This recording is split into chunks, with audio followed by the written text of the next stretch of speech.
അധ്യായം 21. സമ്മാനം. ഒരിക്കൽ കൃഷ്ണദേവരായർ അയൽ രാജ്യം ആക്രമിച്ച് കീഴ്പ്പെടുത്തി.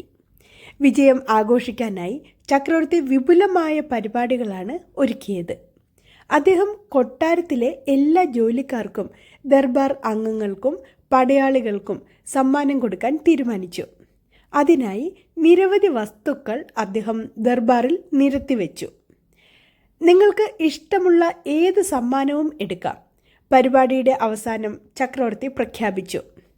ആളുകൾ ദർബാറിൽ ഓടിക്കയറി വിലപ്പെട്ട സമ്മാനങ്ങൾ കൈക്കലാക്കി. ഏറ്റവും ഒടുവിലാണ് തെനാലി രാമൻ വന്നത്. അപ്പോൾ അവിടെ ഒരു വെള്ളിത്താലം മാത്രമേ ശേഷിച്ചിരുന്നുള്ളൂ.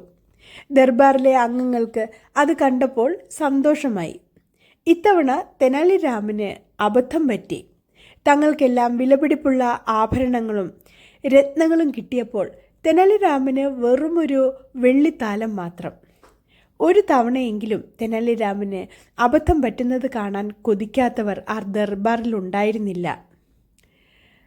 എന്നാൽ തെനാലി രാമൻ ഒരു ഭാവഭേദവും കാട്ടിയില്ല. വെള്ളിത്താലം ഭവ്യതയോടെ കയ്യിലെടുത്തു. ബഹുമാനത്തോടെ തൻ്റെ തല കൊണ്ട് അതിൽ തൊട്ടു. അതിനുശേഷം ആ താലത്തിൽ എന്തോ വിശിഷ്ടമായ വസ്തു ഉണ്ടെന്ന മട്ടിൽ തൻ്റെ ഉത്തരീയം കൊണ്ട് അത് മൂടി. ചക്രവർത്തി അത് ശ്രദ്ധിച്ചു. ഹേ, എന്തിനാണ് നിങ്ങൾ ആ താലം മൂടിയത്? അതിലൊന്നുമില്ലല്ലോ. അതുകൊണ്ട് തന്നെയാണ് തിരുമനസേ ഞാൻ താലം മൂടിയത്. എനിക്ക് സാധാരണയായി സ്വർണവും വെള്ളിയും നിറഞ്ഞ താലമാണ് അങ്ങ് സമ്മാനിക്കുക. എന്നാൽ ഇത് ആദ്യമായാണ് ഒരു ഒഴിഞ്ഞ താലം എനിക്ക് അങ്ങിൽ നിന്ന് കിട്ടുന്നത്. ഇത്തവണയും അങ്ങ് എനിക്ക് സ്വർണവും നാണയങ്ങളും നിറഞ്ഞ താലമാണ് സമ്മാനിച്ചതെന്ന് മറ്റുള്ളവർക്ക് തോന്നാനാണ് ഞാനത് മൂടിയത്. രാമൻ്റെ വാക്കുകൾ ചക്രവർത്തിയെ സന്തോഷിപ്പിച്ചു. അദ്ദേഹം തൻ്റെ കഴുത്തിൽ കിടന്ന വജ്രമാല ഊരി താലത്തിൽ വെച്ച് കൊടുത്തിട്ട് പറഞ്ഞു, രാമ, ഇത്തവണയും നിങ്ങളുടെ താലം ശൂന്യമല്ല. മറച്ചു പിടിക്കാതെ തന്നെ കൊണ്ടുപോയിക്കോളൂ. തെനാലി രാമൻ്റെ ബുദ്ധിപൂർവമുള്ള വാക്കുകൾ മറ്റാർക്കും കിട്ടിയതിനേക്കാൾ വിലപിടിപ്പുള്ള സമ്മാനം രാമന് നേടിക്കൊടുത്തു. അത് കണ്ട് മറ്റുള്ളവർക്ക് മിഴിച്ചു നിൽക്കാനേ കഴിഞ്ഞുള്ളൂ. അധ്യായം 22. പണ്ഡിതനായ ചാരൻ.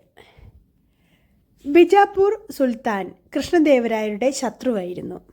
സുൽത്താൻ പല അടവുകളും നോക്കിയെങ്കിലും കൃഷ്ണദേവരായരെ പരാജയപ്പെടുത്താനായില്ല. ഒടുവിൽ സുൽത്താൻ ചക്രവർത്തിയെ വകവരുത്താൻ വിജയനഗരത്തിലേക്ക് ഒരു ചാരനെ അയച്ചു. ചാരൻ ഒരു പണ്ഡിതനായ ബ്രാഹ്മണന്റെ വേഷത്തിൽ ചക്രവർത്തിയെ മുഖം കാണിച്ചു. സംസ്കൃതത്തിലുള്ള അയാളുടെ അഗാധ പാണ്ഡിത്യം ചക്രവർത്തിയെ വല്ലാതെ ആകർഷിച്ചു. താങ്കൾ എൻ്റെ സദസ്സിന് ഒരു അലങ്കാരമാണ്. അതുകൊണ്ട് താങ്കളെ ഞാൻ ഈ സദസ്സിലെ ഒരു അംഗമായി നിയമിച്ചിരിക്കുന്നു. താമസിയാതെ പണ്ഡിതൻ ചക്രവർത്തിയുടെ സ്നേഹവും വിശ്വാസവും പിടിച്ചുപറ്റി. കൊട്ടാരത്തിൽ എവിടെയും കടന്നു ചെല്ലാനുള്ള സ്വാതന്ത്ര്യം അയാൾക്ക് കിട്ടി. അയാളെ എപ്പോഴും ചക്രവർത്തിയോടൊപ്പം കാണുക പതിവായി. പക്ഷേ ആ പണ്ഡിതനെ തെനാലി രാമന് തീരെ പിടിച്ചില്ല. അയാളിൽ എന്തോ നിഗൂഢതയുള്ളതുപോലെ രാമന് തോന്നി. പണ്ഡിതൻ്റെ പെരുമാറ്റത്തിലും സംസാരത്തിലുമൊക്കെ എന്തൊക്കെയോ അപാകതകൾ ഉള്ളതുപോലെ. തെനാലി രാമൻ ഒരു ദിവസം ചക്രവർത്തിയെ ചെന്ന് കണ്ടു. അടിയന് ഒരു സംശയം. എന്താണ്? ചക്രവർത്തി ചോദിച്ചു. പുതിയ പണ്ഡിതൻ ഒരു അപകടകാരിയാണെന്ന് എൻ്റെ മനസ്സ് പറയുന്നു. രാമൻ്റെ വാക്കുകൾ കേട്ട് ചക്രവർത്തി പൊട്ടിച്ചിരിച്ചുകൊണ്ട് പറഞ്ഞു, രാമ, അത് നിങ്ങൾക്ക് അയാളോട് അസൂയയുള്ളതുകൊണ്ട് തോന്നുന്നതാണ്. അതല്ല മഹാത്മൻ, അയാളൊരു വിദേശിയാണെന്നാണ് എനിക്ക് തോന്നുന്നത്. ഒരുപക്ഷെ ഒരു ചാരനുമാകാം, രാമൻ പറഞ്ഞു.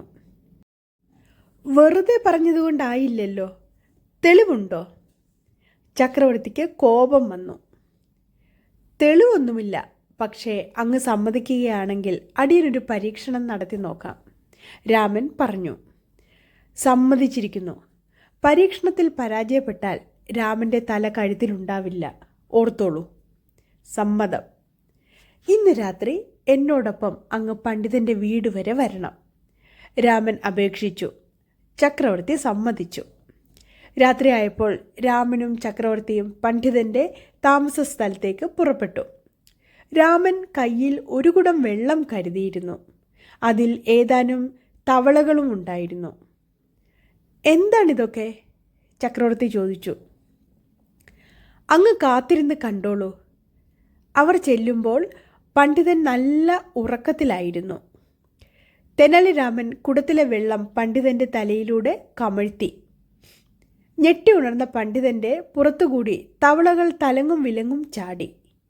ഭയന്നുപോയ പണ്ഡിതൻ വിദേശ ഭാഷയിൽ എന്തൊക്കെയോ പുലുമ്പിക്കൊണ്ട് വാളെടുത്ത് 4 വശത്തേക്കും വീശി. ഇപ്പോൾ മനസ്സിലായില്ലേ ചക്രവർത്തി, ഇവൻ വിദേശിയാണെന്ന്? രാമൻ ചോദിച്ചു. ഉടൻ തന്നെ ചക്രവർത്തി പണ്ഡിതനെ കീഴ്പ്പെടുത്തി ബന്ധിച്ചു. തൻ്റെ ജീവൻ പണയം വെച്ച് ചക്രവർത്തിയെ രക്ഷിച്ച തെനാലി രാമനെ എല്ലാവരും പ്രശംസിച്ചു. അധ്യായം 22 ഇവിടെ അവസാനിക്കുകയാണ്. കഥ ഏവർക്കും ഇഷ്ടപ്പെട്ടുവെങ്കിൽ ലൈക്ക് ചെയ്യുവാനും ഷെയർ ചെയ്യുവാനും സബ്സ്ക്രൈബ് ചെയ്യുവാനും മറക്കില്ലല്ലോ. നന്ദി, നമസ്കാരം.